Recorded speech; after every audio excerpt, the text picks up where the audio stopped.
통곡의 벽, 버질 반다이크. 오늘 소개할 선수는 리버풀의 수비진을 이끄는 리더이자 네덜란드 대표팀의 주장. 현 시대 축구에서 절대로 빠질 수 없는 혼돈의 프리미어리그를 통곡의 벽으로 막아선 남자. 현 세계 최고의 수비수 버질 반다이크입니다. 2019년 축구는 어떻게 보셨나요? 지금 프리미어리그는 여러 의미로 박터지는 싸움들이 벌어지고 있습니다. 빅4, 빅5라는 말이 서러울 정도로 경향이 계속해서 바뀌고 있죠. 그런 와중에 노말원, 클롭 감독이 이끄는 리버풀은 무패를 달리는 경이로운 기록을 세우고 있지요. 이렇게 무패로 리그를 마감한다면 2003-2004 벵거 감독이 이끌던 무패의 아스날 팀의 계보를 이어가겠지요. 그중 리버풀의 스쿼드는 훗날 축구 역사에 있어서 후세들에게 회자될 만큼의 황금기를 보내고 있습니다. 그야말로 전설을 매일같이 쓰고 있다는 말이죠. 그곳에 아주 묵묵히 193cm의 벽을 세우고 있는 남자가 있습니다. 이 벽을 뚫기도 전에 통곡을 하고 말아버리는 벽인 것이지요. 통곡의 벽 193cm, 공중볼에도 강한 리버풀의 수비수 반다이크입니다. 2019년 발롱도르 수상식에 아쉽게 정말 아쉬운 표 차이로 2위로 마감하고 말았습니다. 칸나바로 이후 13년 만에 수비수가 발롱도르를 탈환하나 싶었지만 메시가 그 통곡의 벽을 살짝 넘은 것 같기도 하네요. 하지만 그의 2019년 수상 실적은 무섭습니다. UEFA 올해의 선수, PFA 올해의 선수, 잉글랜드 프리미어리그 올해의 선수. 그의 전설은 계속될 것이며 통계학적으로 28살까지인 수비수 전성기가 지났지만 그라운드의 경력과 노무함이 무르익어 아직도 만개하고 있습니다. 18-19 시즌 챔피언스 리그 손흥민이 뚫지 못했던 통곡의 벽 반다이크의 일대기 지금 시작합니다. 2019년 12월 27일 연말 마지막 1173배 적중 내역입니다. 저희는 고배당과 안전배당을 구성해 항상 수익률을 높이고 있습니다. 유료 정보, 스포츠에 대한 모든 정보를 선착순 100명에게 무료로 제공해드리고 있으니 영상 고정 댓글로 문의주세요. 네덜란드 동남부의 도시 브레다라는 곳에서 버질 반다이크는 네덜란드인 아버지와 남아메리카 수리남 출신 어머니 밑에서 자랐습니다.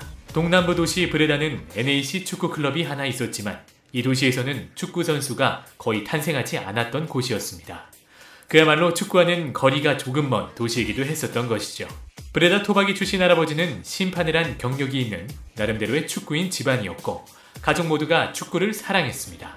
193cm 장신인 반다이크는 어린 시절만큼은 유난히 작은 키로 유년 시절을 보내왔습니다. 모든 축구 선수가 탄생한 배경이 비슷하듯이 반다이크 또한 동네 축구장이란 축구장을 집처럼 뛰어다녔고 TV에서는 외계인 호나우지뉴의 플레이를 동경하면서 축구 선수의 꿈을 이어갔습니다. 브레다에서 먹고 자라고 생활했던 반다이크는 자연스럽게 근처 축구 클럽인 NAC 유스로 입단하여 선수 생활 시작과 유스 훈련을 받았지만 느리고 작았던 반다이크에게는 클럽 생활의 훈련이 벅찼을 뿐더러 코치 또한 반다이크의 잠재성을 낮게 평가했습니다. 그런 생활이 힘든 반다이크에게 가족은 다른 클럽, 네덜란드 노르트 브라반트주 틸비르흐에 위치해 있던 빌럼투의 입단 테스트를 받게 됩니다. 여담으로 국내 축구 선수인 이그노와 빌럼투는 협상 관계까지 갔었죠. 입단 테스트를 받은 반다이크는 포지션에 변화가 생깁니다. 어린 시절 자신의 앞에서 UFO 없이 종횡무진을 하였던 외계인 호나우지뉴를 떠나보내고 수비수로서 역할을 변경하게 되었죠. 만 6살 반다이크는 빌럼투와 계약을 하게 됩니다. 그렇지만 반다이크의 가족관계가 무너지기 시작합니다. 사실상 반다이크 기억 속 처음부터 사이가 좋지 않았던 아버지와 어머니의 모습을 보면서 반다이크는 축구선수로서 꿈을 이뤄 가족 모두 행복하게 만들겠다는 다짐을 했지만 12살인 반다이크에게는 둘의 관계를 회복시키기에는 어려도 한참 어렸던 나이였습니다. 반다이크 두 눈앞에서 찢어진 어머니와 아버지의 일방적이고 거칠었던 모습에 처참히 무너진 가족들, 그렇게 떠나버린 아버지 그리고 어머니를 따라간 반다이크. 어머니는 스라의 3명의 자식들을 거침없이 키워나가기 시작합니다. 그때부터였습니다. 버질 반다이크 뒤에 새겨진 그의 이름, 반다이크라는 성을 버리고 버질이라는 이름을 등 뒤에 새겨 뛰기 시작했던 것이죠. 빌럼투 유스 시절 그의 행보는 여전했습니다. 여전히 발이 느렸으며 여전히 키가 작았죠. 주전으로 나가지 못하는 실력과 고단했던 집안 살림으로 그는 틈이 나면 그릇을 닦는 레스토랑 설거지 아르바이트 일을 하고는 했습니다. 그러던 반다이크가 17살이 되던 해 놀라운 일이 벌어집니다. 갑자기 키가 자라기 시작한 것이죠. 그것도 17cm나 자라게 된 것입니다. 이로 인해 당당히 센터백으로 나가게 되었고 공격수들이 그를 지나가지 못하는 일들이 발생하기 시작합니다. 그야말로 유스 시절 통곡의 벽에 근원이 탄생한 것이죠. 놀라운 일들은 이뿐만이 아닙니다. 키가 자라면서 그의 민첩성, 스피드가 상승하면서 수비적인 능력을 넘어 공격적인 능력이 상승하게 된 것이죠. 자신의 앞에서 뛰놀던 호나우지니를 상상하면서 말입니다. 그야말로 만능 오브 만능의 선수로 탄생한 시점이었습니다. 그렇게 2010년 고향을 떠나 남부에서 북부로 흐로닝언으로 떠나게 됩니다. 그의 잠재적인 가능성을 본 흐로닝언이 손을 내민 것이지요. 그 손을 잡았던 반다이크는 탄탄대로의 삶을 살게 됩니다. 1년 만에 주전으로 올라와 2011년 네덜란드 1부 리그에 출전하는 기록을 세우게 됩니다. 프로로서 데뷔전을 치르게 된 것이지요.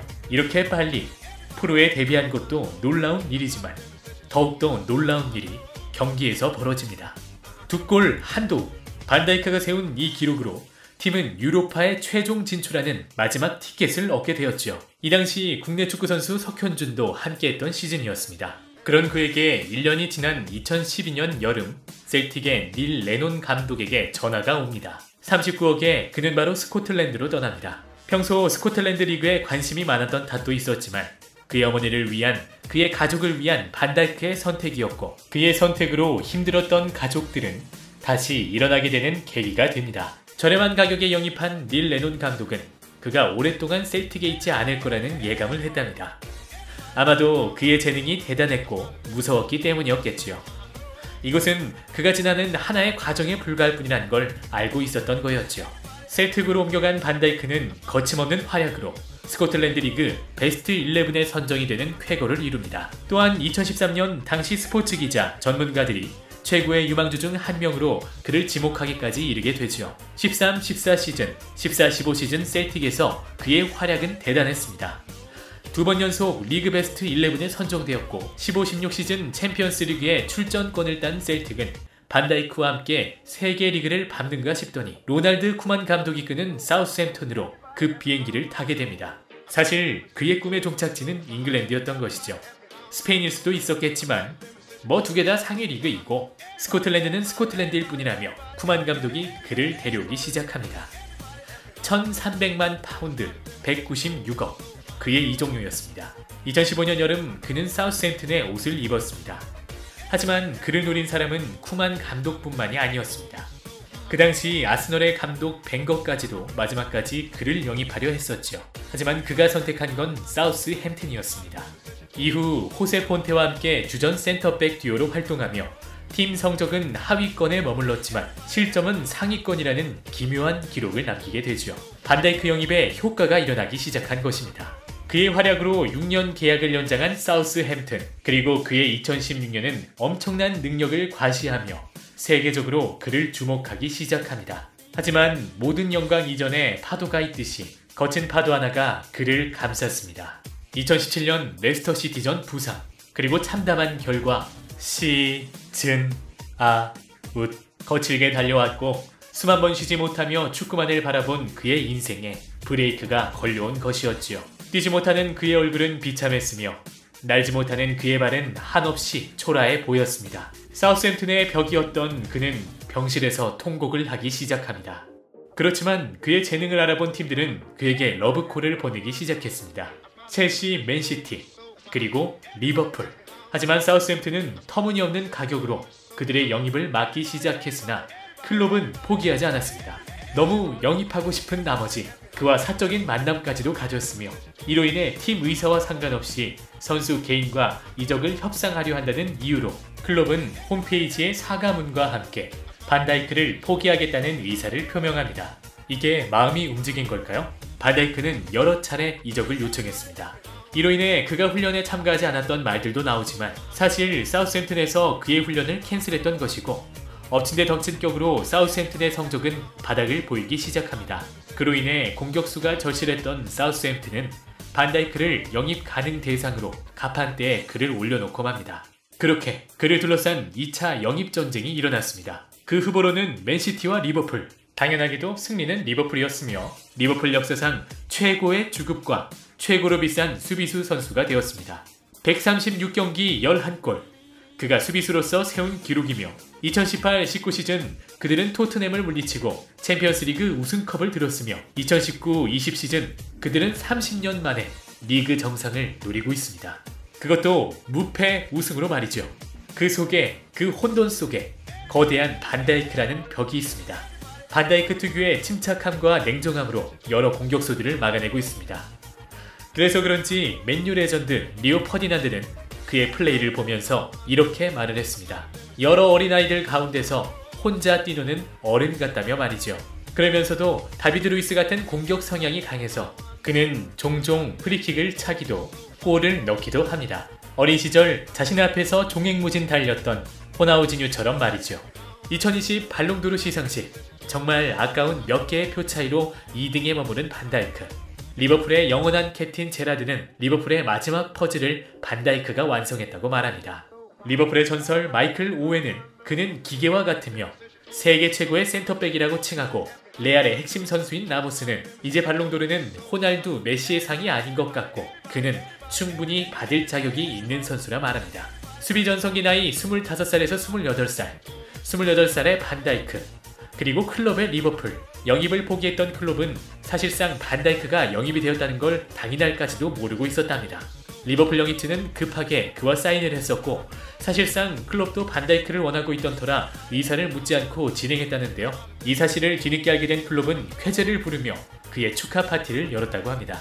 2020 리버풀의 행복, 2020 반다이크의 행복. 어쩌면 리그 우승이 확실시 되고 있는 지금 무패로 그들은 전설을 쓸 수 있을까요?